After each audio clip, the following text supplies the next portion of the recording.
আর যে কয়দিন রাজ্যখান গঠন হয় নাই, এই ভারতবর্ষ নির্মাণ হয় নাই, ওই কয়দিনে বাঁচি আছেন, বুঝলেন? যেই কয়দিন কামতা কাব্যর কর্মখান বাকি আছে ওই কয়দিনে বাঁচি আছেন।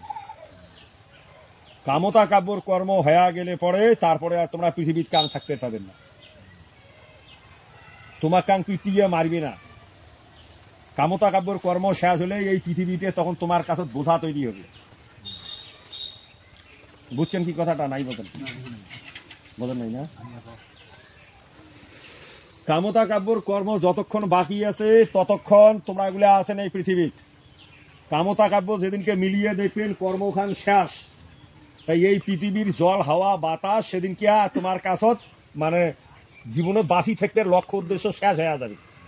তা যতদিন বাঁচার জন্য লক্ষ্য উদ্দেশ্য শেষ হয়ে যায় ওই মানুষটার পরে পৃথিবীর বাঁচিয়ে থাকতে পারে না। সেটা কেমন করিয়া?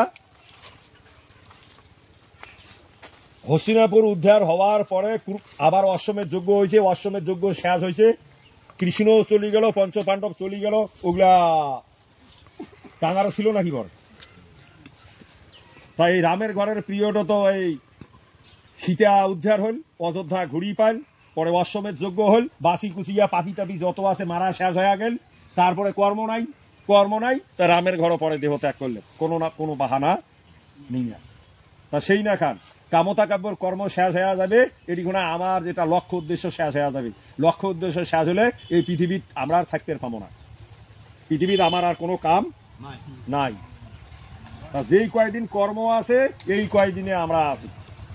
তা কর্মটা যত তাড়াতাড়ি শেষ করবেন মনে করবেন তত তাড়াতাড়ি তোমরা নিজের মৃত্যু দেখে বাদ হচ্ছে, নাই বোঝেন? ওই জন্য বর্তমান যে দিন চলছে এই দুঃখের ভিতরেতে সুখ খোঁজো, সুখের ভিতরেতে দুঃখ থাকে, দুঃখের ভিতরেতে সুখ থাকে। মানসি যদি অন্তর আত্মা দিয়া চিত্ত সুখ থাকে পন্থা ভাত অমৃতের মতো লাগে। আর যদি চিত্ত দুঃখী হয় তখন খাসির মাংস চোখের সামনে থাকবে, আর খাসির মাংস গলা পার হবে না, চোখ দিয়ে ঝরঝরে জল পড়বে। ওই জন্য বিয়েও শাদী আর দেরি করার না, বিয়েও করে ফেলান, আর যত তাড়াতাড়ি বাচ্চা নেবেন। কারণ এখন যে বাচ্চাগুলা জন্ম হবে সেই বাচ্চাগুলা ভারতবর্ষ নয় গোটা পৃথিবীতে গ্রাস করবে। আমার পরের প্রজন্ম গোটা পৃথিবী গ্রাস করবে, ভারতবর্ষই নয়, ভারতবর্ষ পর্যন্ত আমরা শেষ। আর এরা যেটা প্রজন্ম জন্ম হবে এরা গোটা পৃথিবীর ন্যায় আর ধর্ম স্থাপন করবে। সন্ধিক্ষণের কর্ম শেষ হলে পরে মুই আর রেডি থাকবেন না পাই, আর মুই নতুন যুগত পদার্পণও করবেন না পাই। মুই ইতিপূর্বে বহুবার কইছ যে কৃষ্ণ নতুন যুগত পদার্পণ করে নাই, রামচন্দ্র নতুন যুগত পদার্পণ করে নাই, আর মহারাজ অনন্ত রায়ও নতুন যুগত পদার্পণ করিবে না। পূর্ণ সত্যযুগ, পূর্ণ সত্যযুগ, 100% সত্যযুগ যেদিন থাকিয়া শুরু হবে তার 3 মাস আগত হলো, 6 মাস আগত হলো দেহত্যাগ আমার গুলের করা হবে। আলা বুঝছেন কথাটা? না মাথা ঢোকে নাই আমার গুলিয়ার। মানে ওই সকার কথা কবার ধরো নাই, এগুলো নারায়ণী সেনার একটা ব্যাজ আছে, ওটা ব্যাজ থেকে আলাদা। কাং নারায়ণী সেনা থেকে লিডার হয়েছে, আর কাং বা সরাসরি লিডার হয়েছে। কয়না বলে মহারাজের টিমত কাং আছে, আর কাং ফির পরের ধাপ আছে, ফির আর একটা ধাপ এলা ধর্ম হওয়া হচ্ছে। গোটা পৃথিবীর উদ্দেশ্য তোমরা কাম যে কামটা করবে, আর তার জন্য ফির অলরেডি কাং অলরেডি জন্ম নেওয়া নিয়েছে, যা গোটা পৃথিবীর উদ্দেশ্য কর্ম করবে, তাই অলরেডি জন্ম নেওয়া হয়ে গেছে। তো অতএব রামচন্দ্র দাপর যুগত পদার্পণ করে নাই, ইন্দ্রদেব তেতা যুগত পদার্পণ করে নাই, কৃষ্ণ কলি যুগত পদার্পণ করে নাই। আর যেহেতু তাই যুগপুরুষটা তাইও সত্য যুগত পদার্পণ 16 আনা সত্য যুগত পদার্পণ করিবার পাবে না। আর কইছে মুই যেদিনকে চলি যাই, মুই চলি যাওয়ার কয়েকদিনের ভিতরেতে দেখেন মোর 7 জেলা চ্যানেলে সবগুলো চলে যাবে।